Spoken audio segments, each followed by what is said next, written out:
মূল আসামিদের মধ্যে কাউকে গ্রেপ্তার করতে পারল না। খুবই আফসোসের বিষয়। সরকার, গোয়েন্দা সংস্থা কিংবা স্বরাষ্ট্র মন্ত্রণালয় কেউ জানে না মূল আসামিরা কোথায় লুকিয়ে রয়েছেন। এদিকে প্রবাসী সাংবাদিক কনক সরোয়ার তিনি ফেসবুকের এক পোস্টে দাবি করেছেন তারা ভারতে পালিয়ে গিয়েছেন। সেটির সত্যতাও এখনো পর্যন্ত নিশ্চিত করতে পারেনি স্বরাষ্ট্র মন্ত্রণালয় কিংবা সরকারের গোয়েন্দা সংস্থা কেউই। এরই মধ্যে হাদি হত্যার বিচারের দাবিতে রাজপথ না ছাড়ার ঘোষণা দিয়েছেন ইনকিলাব মঞ্চ। আজকে সকাল থেকেই তারা শাহবাগে অবস্থান করেছে। যদি পরিস্থিতির অবনতি হয় তারা প্রধান উপদেষ্টার বাসভবন যমুনা ঘেরাওর কর্মসূচিতেও তারা যাবেন বলে এ ধরনের একটি বক্তব্য দিয়েছেন ইনকিলাব মঞ্চের পক্ষ থেকে। প্রিয় দর্শক, কখন ওসমান হাদিকে গ্রেপ্তার করা হবে কিংবা গ্রেপ্তার করা হলেও তারা তাদেরকে কিভাবে গ্রেপ্তার করা হবে, কোথায় রয়েছেন, আজকে আমি সে বিষয় নিয়ে আপনাদের সামনে আলোচনা করব। ইনকিলাব মঞ্চের আহ্বায়ক শহীদ শরীফ ওসমান হাদিকে হত্যার সঙ্গে জড়িতদের গ্রেপ্তার না করা পর্যন্ত রাজপথ না ছাড়ার ঘোষণা দিয়েছেন ইনকিলাব মঞ্চ। পরিস্থিতি খারাপ করা হলে যমুনা ঘেরাও করতে তারা বাধ্য হবেন বলে হুঁশিয়ারি দিয়েছে। পূর্ব ঘোষণা অনুযায়ী হাদি হত্যার বিচারের দাবিতে আজ শুক্রবার জুমার নামাজের পর শাহবাগে অবরোধ করে বিক্ষুব্ধ কর্মসূচি শুরু করে ইনকিলাব মঞ্চ। বিক্ষোভ ও কর্মসূচি শুরু করে ইনকিলাব মঞ্চ। সেখানে বিকেলে এই ঘোষণা দেন সংগঠনের কর্মীরা। এই কর্মসূচিতে যোগ দিয়েছে বিভিন্ন শ্রেণীর পেশার মানুষ। তারা অবরোধ চালতে থাকায় শাহবাগের আশেপাশের রাস্তায় যানজট তৈরি হয়েছে।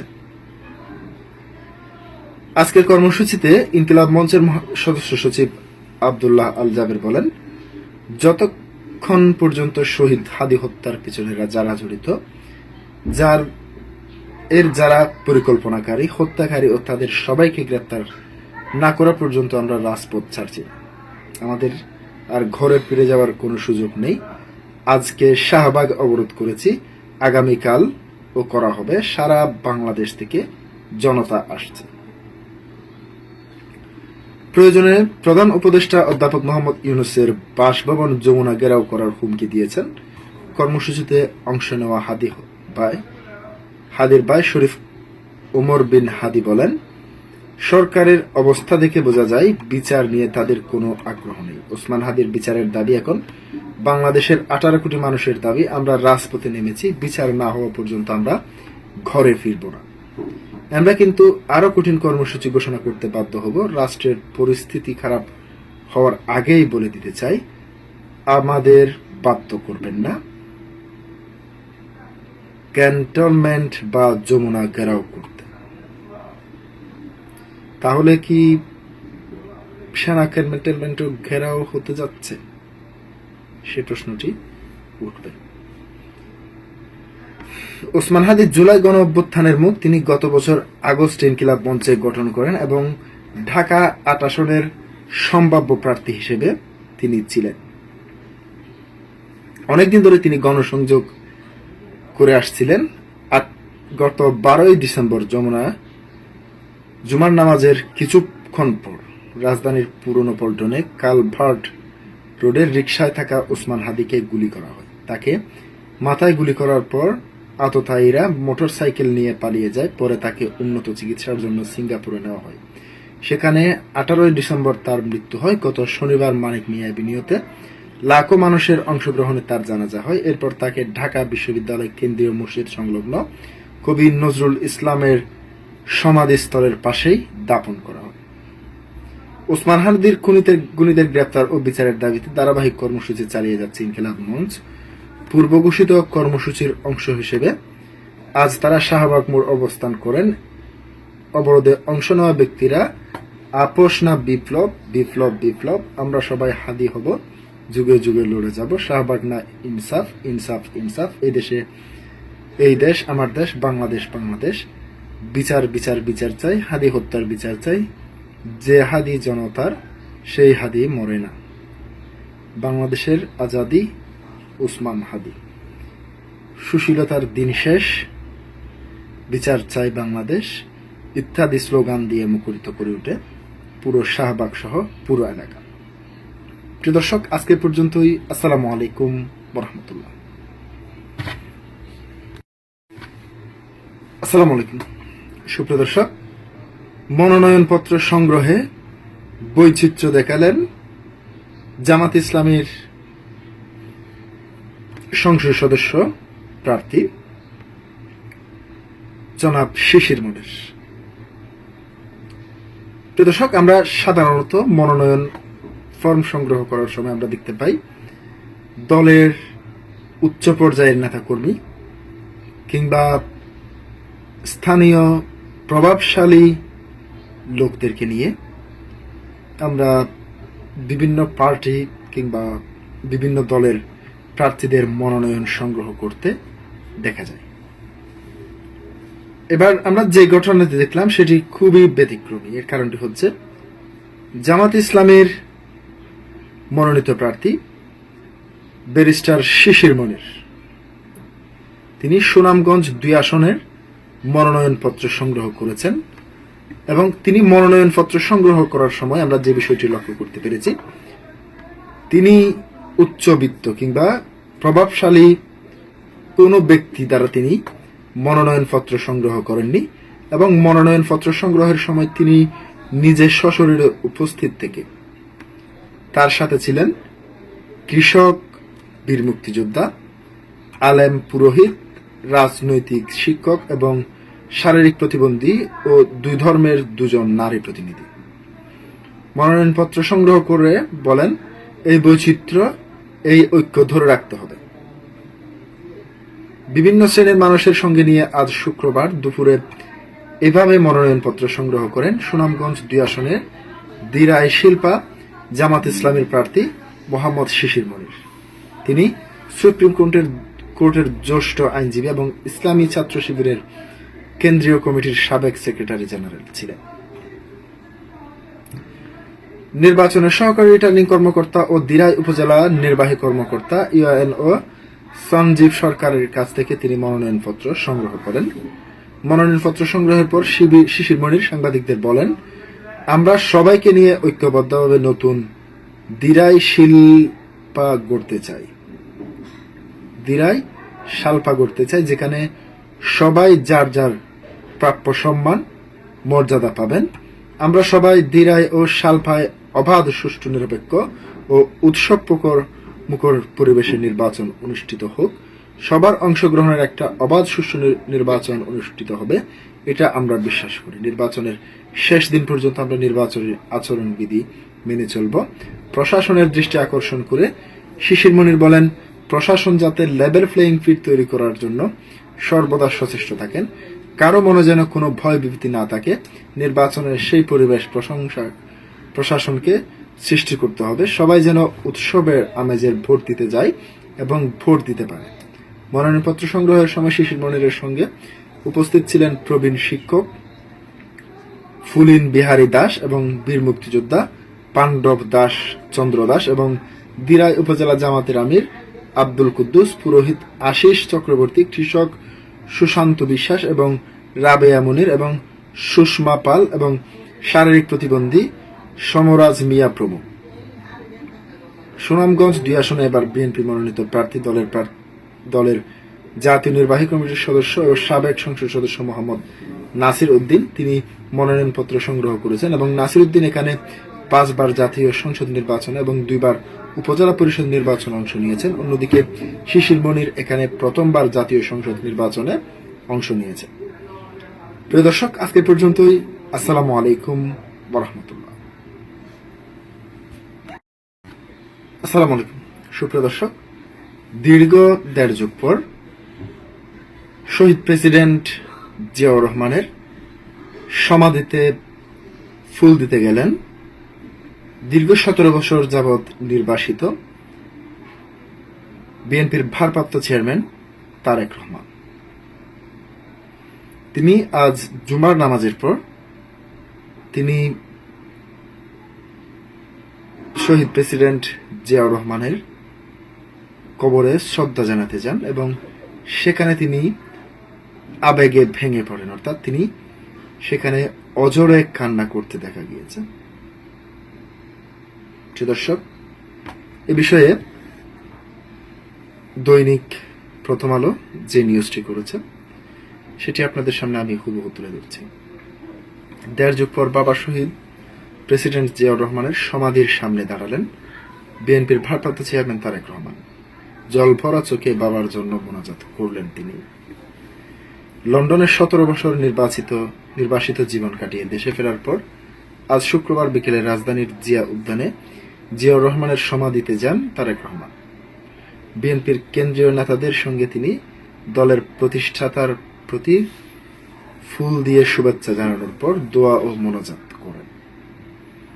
প্রথমে বিএনপি চেয়ারপারসন বেগম খালেদা জিয়ার সুস্থতা এবং ২৪-এর গণ অভ্যুত্থানের শহীদদের আত্মার শান্তি কামনা করে দোয়া করা হয়। পরে বাবার কবরের সামনে দাঁড়িয়ে দুহাত তুলে মোনাজাত করেন তারেক রহমান।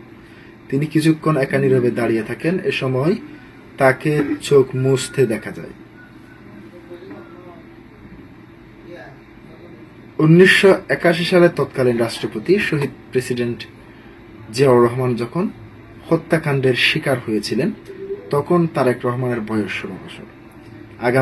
আওয়ামী লীগের শাসনামলে ২০২৫ সালে নির্বাসনে থাকাকালে ছোট ভাই আরফাত রহমান কোকোকেও হারান তারেক রহমান। মায়ের পাশাপাশি তার ২ ভাই ২০০৭ সালে জরুরি অবস্থা জারির পর গ্রেপ্তার হয়েছিলেন এবং ২০০৮ সালে মুক্তি পাওয়ার পর তারেক রহমান যুক্তরাজ্য এবং আরফাত রহমান মালয়েশিয়ায় গিয়েছিলেন।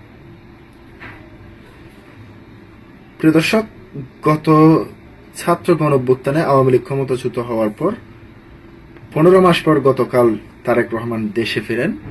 তখন তার মা বিএনপি চেয়ারপারসন বেগম খালেদা জিয়া এবং সাবেক প্রধানমন্ত্রী খালেদা সুস্থ হয়ে হাসপাতালে শয্যাশয়ী। গতকাল ফেরার পর লাখ লাখ বিএনপি সমর্থকদের সমাগমের মধ্যে পূর্বাঞ্চলে জুলাই এক্সপ্রেসওয়েতে সংবর্ধনা নেন দলটির ভবিষ্যতের কাণ্ডারি তারেক রহমান। সেখানে তিনি যান এবং বসুন্ধরা এভারকেয়ার হাসপাতালে মাকে দেখতে। এরপর রাত কাটান গুলশানে তার জন্য তৈরি করা বাড়িতে। গতকালের মতো কড়া নিরাপত্তার মধ্য দিয়ে বুলেট প্রুফ বাসে আজ দুপুরের পর গুলশানের বাড়ি থেকে বেরিয়ে জিয়া উদ্যানে রওনা হন তারেক রহমান। তার কর্মসূচিকে ঘিরে আজও ছিল নেতাকর্মীদের ভিড়। তারেক রহমান ও বাসের ভেতরে দাঁড়িয়ে হাত নেড়ে নেতাকর্মীদের শুভেচ্ছা জবাব দেন। বিকেল 4:30টার দিকে বাস থেকে নেমে হেঁটে বাবার কবরে যান। এ সময় নেতাকর্মীদের সামাল দিতে নিরাপত্তা বাহিনীকে বেশ বেগ পেতে হয়। সেখানে 10 মিনিটের মতো ছিলেন তারেক রহমান। এরপর তিনি সাভার জাতীয় স্মৃতিসৌধে মুক্তিযুদ্ধের শহীদদের প্রতি শ্রদ্ধা নিবেদনের উদ্দেশ্যে রওনা হন।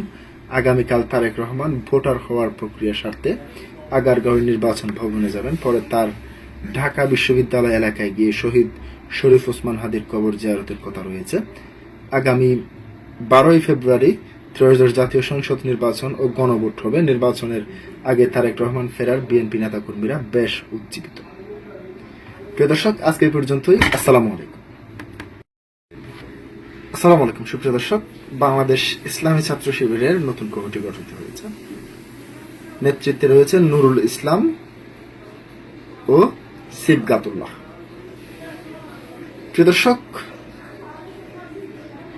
গত 26শে ডিসেম্বর 2025 তারিখে চীন মৈত্রী সম্মেলন কেন্দ্রে সারা বাংলাদেশ থেকে ছাত্র শিবিরের নেতৃবৃন্দ তাদের ভোটের মাধ্যমে জয়যুক্ত করেন।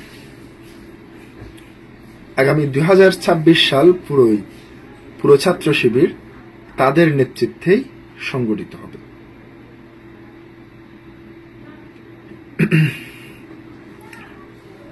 জামাত ইসলামের ছাত্র সংগঠন ইসলামী ছাত্র শিবিরের নতুন কেন্দ্রীয় কমিটি গঠিত হয়েছে।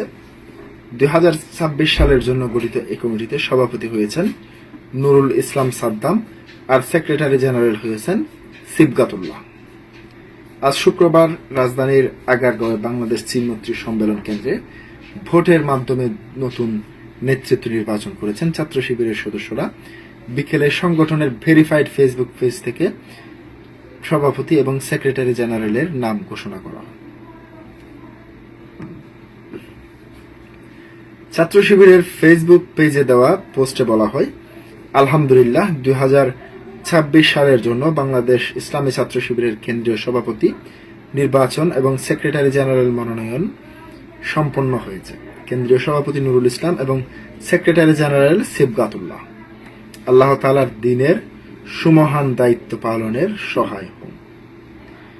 শিবিরের সভাপতির দায়িত্ব পাওয়া নুরুল ইসলাম চলতি বর্ষে 2025 সংগঠনটির কেন্দ্রীয় সেক্রেটারি জেনারেল হিসেবে দায়িত্ব পালন করেছেন এবং বর্তমানে ঢাকা বিশ্ববিদ্যালয়ের অধীনে উদ্যোক্তা অর্থনীতিতে পোস্ট গ্রাজুয়েট ডিপ্লোমা করছেন।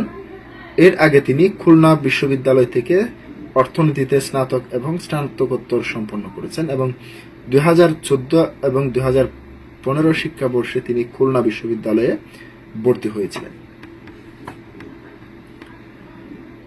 আর সেক্রেটারি জেনারেল দায়িত্ব পাওয়া সিবগাতুল্লাহ চলতি বছরে ছাত্র শিবিরের কেন্দ্রীয় দপ্তর সম্পাদক ছিলেন। বর্তমানে তিনি ঢাকা বিশ্ববিদ্যালয়ের উন্নয়ন অধ্যয়ন বিভাগের স্নাতকোত্তর করেছেন। তার আগে একই বিশ্ববিদ্যালয়ের সমাজ কল্যাণ এবং গবেষণা ইনস্টিটিউট থেকে স্নাতক এবং স্নাতকোত্তর করেছেন সিবগাতুল্লাহ। তিনি 2013 এবং 2014 শিক্ষাবর্ষে ঢাকা বিশ্ববিদ্যালয়ে ভর্তি হন। শিবিরের কেন্দ্রীয় শীর্ষ নেতৃত্বে সিবগাতুল্লাহ উঠে আসার মধ্য দিয়ে দীর্ঘ 16 বছর পর ঢাকা বিশ্ববিদ্যালয় শাখা কমিটির কোন শিক্ষার্থী সাংগঠনিকটির এ পর্যায়ে দায়িত্ব পেলেন। সর্বশেষ 2009 সালে ঢাকা বিশ্ববিদ্যালয়ের কেউ শিবিরের শীর্ষ নেতৃত্বে স্থান পেয়েছিলেন। সেবার ছাত্র শিবিরের সেক্রেটারি জেনারেল হয়েছিলেন ঢাকা বিশ্ববিদ্যালয়ের আইনের ছাত্র শিশির মোহাম্মদ মুনির এবং সংগঠনের অভ্যন্তরীণ নানা কারণে এরপর এই বিশ্ববিদ্যালয়ের কেউ আর ছাত্র শিবিরের শীর্ষ নেতৃত্বে জায়গা পায়নি। প্রিয় দর্শক, আজকে পর্যন্তই। আসসালামু আলাইকুম।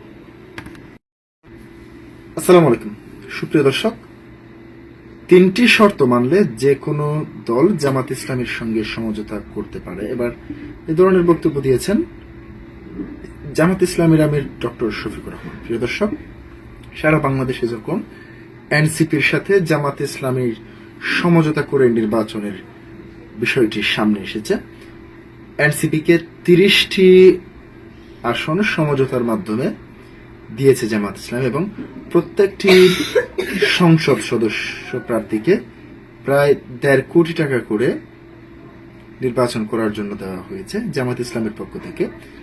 সেই টাকাগুলি নিয়েই মূলত এনসিপি জামাত ইসলামের সঙ্গে সমঝোতা করেছেন। ঠিক সেই মুহূর্তে যখন এনসিপিকে নিয়ে বিভিন্ন আলোচনা সমালোচনা হচ্ছে, ঠিক সেই মুহূর্তে তিনি এই বক্তব্যটি দিয়েছেন। প্রিয় দর্শক, তিনি এই বক্তব্যে কি তুলে ধরেছেন আজকে আমি সেই বিষয়টি আপনাদের সামনে তুলে ধরব। তিনি বলেছেন শুধু 3টি শর্ত মানলেই যে কেউই জামাত ইসলামের সঙ্গে যুক্ত হতে পারবে। তার শর্তগুলো কি সেটি আপনাদের সামনে একটু তুলে ধরছি। 3 শর্ত মানলে যে কোনো দল জামাত ইসলামের সঙ্গে সমঝোতা করতে পারবে বলে মন্তব্য করেন দলটির আমির শফিকুর রহমান। তার ভাষ্য, শর্তগুলো হলো দুর্নীতি করবেন না, দুর্নীতিবাজকে প্রশ্রয় দেবেন না, সমাজের সর্বস্তরে সবার জন্য সমান বিচার নিশ্চিত করা হবে, কোনো রাজনীতিবিদ বিচারের হস্তক্ষেপ করতে পারবেন না, সংস্কারের সব সুপারিশ বাস্তবায়নের প্রতিশ্রুতি দিতে হবে। আজ শুক্রবার 26 ডিসেম্বর দুপুরে রাজধানীর শেরেবাংলা নগরের বাংলাদেশ চীন মৈত্রী সম্মেলন কেন্দ্রে জামাতের ছাত্র শিবির সংগঠন ইসলামী ছাত্র শিবিরের কেন্দ্রীয় সদস্য সম্মেলনে প্রধান অতিথির বক্তব্যে তিনি এইসব কথা বলেন।